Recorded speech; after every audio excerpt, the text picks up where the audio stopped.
Hello friends. तो आज के हमारे वीडियो में हम सेट्स पढ़ेंगे। ये क्लास 11th का फर्स्ट टॉपिक है। तो आइए स्टार्ट करते हैं सेट्स। तो सबसे पहले हम समझेंगे कि सेट्स होता क्या है। तो आइए समझते हैं। तो सेट्स होता है a well defined collection of object. क्या होता है, हम इधर लिख लेते हैं, a well defined collection of objects. इसका मतलब क्या है? इसका मतलब यह है कि कोई भी पर्टिकुलर ऑब्जेक्ट्स का कलेक्शन, उसे हम क्या बोलेंगे? सेट। जैसे सपोज मैं एक एग्जांपल लेता हूं, जैसे the river of India. The river of India. तो रिवर ऑफ इंडिया, तो इंडिया में जितनी भी रिवर फ्लो कर रही हैं ये डिफाइंड हैं। जितनी भी रिवर्स फ्लो कर रही हैं, ऐसा तो नहीं है कि आज एक रिवर थी और कल नहीं है। जितनी भी रिवर्स हैं वो डिफाइंड है। इट मीन्स हम बोल सकते हैं कि द रिवर ऑफ इंडिया एक well defined collection of object है। जैसे हम एक और एग्जांपल लेते हैं, face cards. Face cards in A deck of cards. तो जो हमारा 52 कार्ड्स होते हैं उसमें जो फेस कार्ड्स हैं वो कितने होते हैं? 12। तो ये क्या हो गया? Well defined collection of objects. तो अब कुछ लोगों को ऐसा लग रहा होगा कि यार सर, जितनी भी कलेक्शन ऑफ ऑब्जेक्ट्स होगा वो तो वेल डिफाइंड ही होता है। नहीं, ऐसा नहीं होता है। हम एक एग्जांपल लेते हैं। जैसे सपोज मैं किसी एक पर्सन से पूछता हूं कि मुझे टॉप 5 एक्टर्स बताओ, a collection of top 5 actors. तो अब सपोज उसका जो सेट बनेगा टॉप 5 का, सपोज वो पर्सन राम है और वो मुझे बता रहा है कि भाई एक अमिताभ बच्चन, एक सलमान खान, एक उसके पास आ गया रणवीर कपूर, और दूसरा उसके पास शाहिद कपूर, एंड फिफ्थ अक्षय कुमार। ये सपोज उसके 5 एक्टर्स का कलेक्शन हो गया, जो टॉप 5 एक्टर्स उसने कलेक्शन बताया। अब मैं किसी दूसरे बंदे से पूछता हूं, सपोज वो श्याम है। अब उसके जो टॉप 5 एक्टर्स होंगे, सपोज उनमें ऐसा हो सकता है कि उसमें अमिताभ बच्चन ना हो, उसमें नाना पाटेकर हो, ऐसा हो सकता है। उसमें हमारे पास सलमान खान ना हो, उसमें हमारे पास शाहरुख खान हो, या फिर उसमें हमारे पास रणवीर सिंह हो।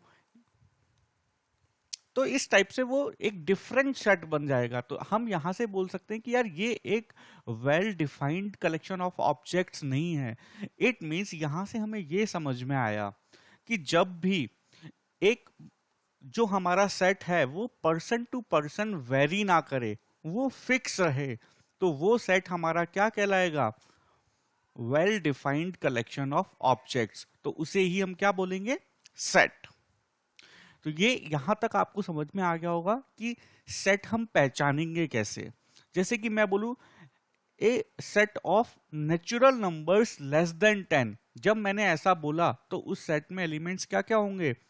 1 2 3 4 5 6 7 8 9।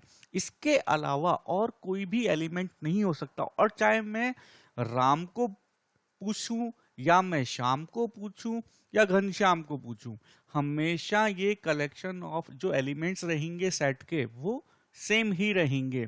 तो हम बोल सकते हैं कि ये एक क्या होगा? सेट।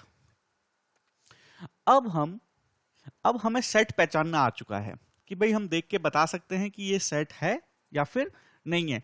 आप ऐसे अप्लाई कर लो कि यार मैं यदि इसका आंसर बताऊंगा तो क्या होगा, और मेरा फ्रेंड बताएगा तो क्या होना चाहिए। यदि दोनों का आंसर मैच करता है तो इट मींस वो सेट है। यदि दोनों का वेरी करेगा तो हम बोलेंगे कि वो सेट हमारा नहीं है। अब हम कुछ नोटेशंस देख लेते हैं जो पर्टिकुलर सेट में मैथमेटिक्स में यूज करते हैं। तो जैसे n, n भाई हम किसके लिए यूज करते हैं? ऑल नेचुरल नंबर्स, मतलब 1 2 3 4 अप टू इनफाइनाइट। दूसरा नोटेशन है हमारा कैपिटल Z। ये क्या डिनोट करता है हमारे पास? ये हमारे जितने भी इंटीजर्स हैं उन सबको डिनोट करता है। जो हमारा Q है वो जितने भी हमारे रैशनल नंबर्स हैं उनको डिनोट करता है। क्योंकि हमारे मैथमेटिक्स में या फिर आप बोलो कि सेट में जब भी ये सिंबल्स दिए जाएंगे तो ये एक स्टैंडर्ड नोटेशन है, और इस स्टैंडर्ड नोटेशन का आपको मीनिंग पता होना चाहिए, तभी आप पता कर सकते हो कि वो कहना क्या चाह रहा है। अब जैसे सपोज कहीं पे आर दे दिया तो हम वहां से आइडिया लगा सकते हैं कि ये हमारा क्या है? Set of all real numbers. Suppose हमें बोला है z प्लस, तो अब देखो यहां पर z में क्या था? ऑल इंटीजर्स, और यहां पर z के ऊपर प्लस लग गया, इट मींस ये क्या हो गया? All positive integers.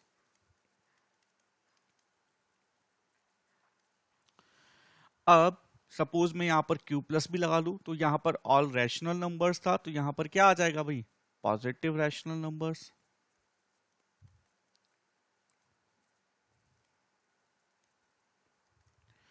अब यहां r था, यदि मैं यहां r प्लस यूज कर लूं तो अब ये आप इजीली फाइंड आउट कर सकते हैं कि r प्लस का मतलब क्या हो जाएगा? Positive real numbers. तो अब यदि हम देखें सेट में, तो सेट में जब भी हमें सेट को डिनोट करना होगा तो हमेशा याद रखना है कि हम किसका यूज करेंगे? कैपिटल लेटर्स का। मैक्सिमम टाइम कैपिटल लेटर ही यूज होगा। ऐसा हो सकता है कभी कभी कुछ और भी यूज हो सकता है, बट मैक्सिमम टाइम क्या यूज होगा? Capital letter. एंड जब भी हम एलिमेंट्स को शो करेंगे, तो सपोज किसी सेट ए है, उसमें एलिमेंट्स हैं हमारे पास ए बी सी, तो यहां देखो मैंने स्मॉल लेटर से शो किया है। तो क्योंकि हम सेट, जो सेट का नेम है उसको हम कैपिटल लेटर से डिनोट कर रहे हैं, तो जब भी हमें लेटर्स की जरूरत पड़ेगी तो हम ट्राई करेंगे कि जो हमारे एलिमेंट्स हैं वो किस में आए? स्मॉल लेटर में। अब ये जो नंबर्स होते हैं, सेट के जो एलिमेंट्स होते हैं, इनको आप ऑब्जेक्ट्स भी बोल सकते हैं, मेंबर्स ऑफ सेट भी बोल सकते हैं, या फिर आप एलिमेंट्स बोलें। अब यहां पर क्या है कि ए जो सेट है ये हमारा क्या है? सेट, और ये हमारे क्या हो गए? एलिमेंट्स। तो यहां से मैं बोल सकता हूं जो ये ए है हमारा स्मॉल ए, तो कंफ्यूज हो जाओगे, मैं बोलता हूं बी। जो बी है वो किसको बिलोंग कर रहा है? सेट ए को। तो मैं बोलूंगा B belongs to set A, या फिर मैं यहां पर यूज करूंगा B belongs to set A. तो यहां से हमें डायरेक्टली पता चल रहा है कि जो एलिमेंट बी है वो सेट ए का एलिमेंट है। अब सपोज यहां पर मैं एक एलिमेंट डी लेता हूं और डी यहां पर सेट ए में नहीं है, तो मैं यहां पर क्या लिखूंगा? कि जो डी है दिस नॉट बिलोंग्स टू, तो यहां पर बिलोंग्स टू का साइन बना के और उसको क्रॉस कर दूंगा, तो यहां पर मेरे पास क्या आ जाएगा कि जो डी एलिमेंट है वो सेट ए को बिलोंग नहीं कर रहा है। अब कुछ लोगों के दिमाग में आ रहा होगा कि यार ये सर आपने इस सेट को रिप्रेजेंट कैसे किया है? क्या कुछ सेट को रिप्रेजेंट करने के तरीके हैं? तो हाँ, सेट को रिप्रेजेंट करने के हमारे पास दो मेथड हैं। कौन कौन से हैं? तो हम वन बाय वन देख लेते हैं।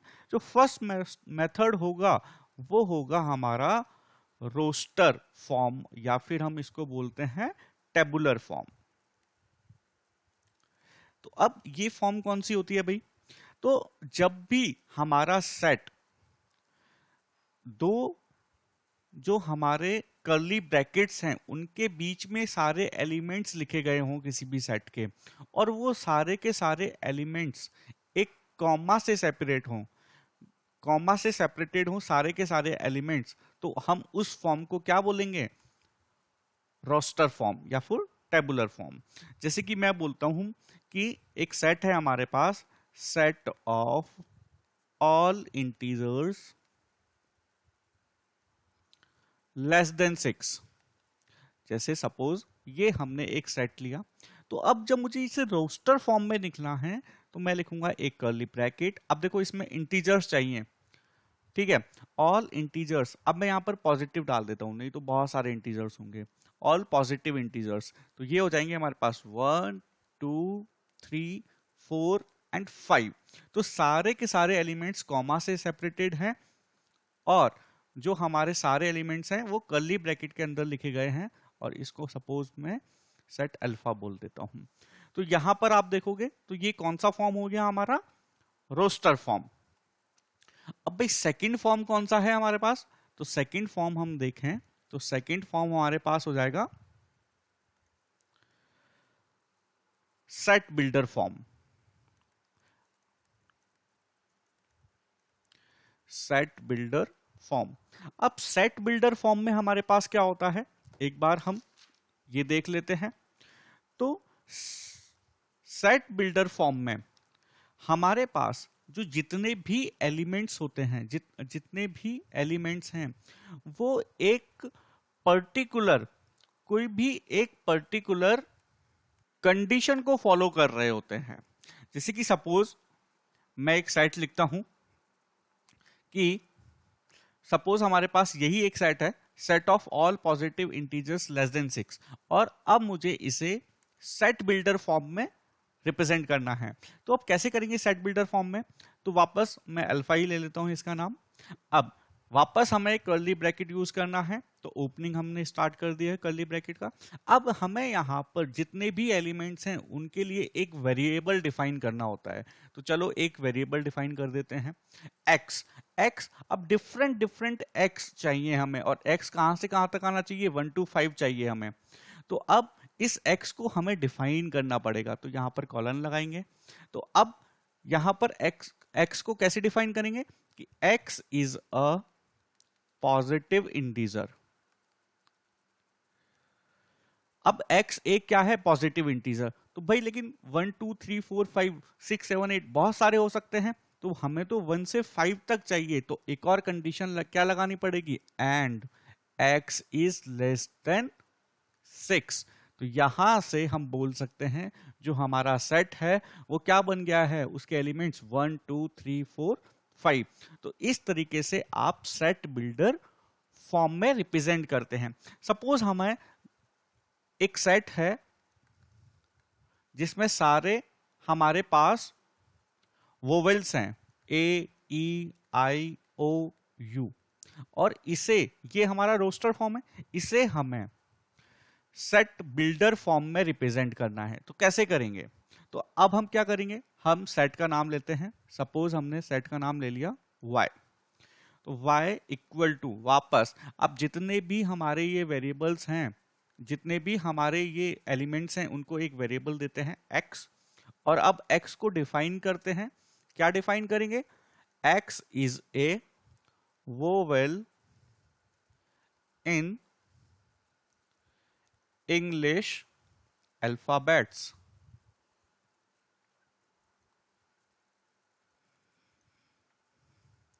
अब हमें यहां पर एक क्वेश्चन गिवन है। क्वेश्चन में हमें क्या गिवन है, in the bracket curly bracket x। तो यहां से हमें देखते ही पता चल गया कि यार ये वेरिएबल यूज किया गया, तो सेट बिल्डर फॉर्म है, ये सेट बिल्डर फॉर्म है, और हमें इसे किस में रिप्रेजेंट करना है, रोस्टर फॉर्म में। तो आइए अब देखते हैं कैसे रिप्रेजेंट करते हैं। अब देखते हैं वेरिएबल की कंडीशन क्या है, x is a positive integer, तो भाई चलो पॉजिटिव इंटीजर आने चाहिए। अब जिसका स्क्वायर 40 से कम हो, तो अब हमें ऐसे एलिमेंट्स चूज करने हैं जिनका स्क्वायर 40 से कम हो और पॉजिटिव। तो आप देखोगे कर्ली ब्रैकेट लगा दिया मैंने, तो यहां पर 1 का स्क्वायर 40 से कम होता है, 2 3 4 5 6। तो यहां पर हम बोलेंगे कि जो हमारे एलिमेंट्स है वो कहां से कहां तक आएंगे, 1 से लेकर 6 तक। ये हमारी कौन सी फॉर्म हो गई, रोस्टर फॉर्म। अब नेक्स्ट क्वेश्चन देखते हैं। यहां पर क्वेश्चन में हमें एक सेट गिवन है, तो आप देख रहे हैं कि जो सेट है, अब जो सेट है हमारा वो किस फॉर्म में गिवन है, रोस्टर फॉर्म में, और अब हमें इसे सेट बिल्डर फॉर्म में रिप्रेजेंट करना है। तो अब हम देखें तो हमें ये जितने भी एलिमेंट्स हैं उनको किसी एक वेरिएबल से रिप्रेजेंट करना होगा। तो सपोज मैं इसको एक ए सेट मान लेता हूं, तो मैंने इसके लिए x एक वेरिएबल दे दिया। आप y भी दे सकते हो, z भी दे सकते हो, x मतलब बहुत कन्वीनियंट रहता है हमारे लिए। तो x हमने एक वेरिएबल दिया। अब x को डिफाइन करना पड़ेगा। तो यहां देख रहे हैं हम 1, 8, 27, 64, यार ये तो नेचुरल नंबर्स के क्यूब दिख रहे हैं हमें। तो हम बोल देंगे x is the cube of natural number. तो यहां से हमने सेट बिल्डर को, जो हमारा सेट बिल्डर फॉर्म था उसको, जो हमारा रोस्टर फॉर्म था उसको हमने किस में रिप्रेजेंट कर दिया, सेट बिल्डर फॉर्म में। होप आपको ये समझ में आया होगा। अब इसके ऊपर जो एक्सरसाइज 1.1 है वो हम नेक्स्ट वीडियो में डिस्कस करेंगे। Thank you guys. Please comment करके जरूर बताना आपको वीडियो कैसा लगा।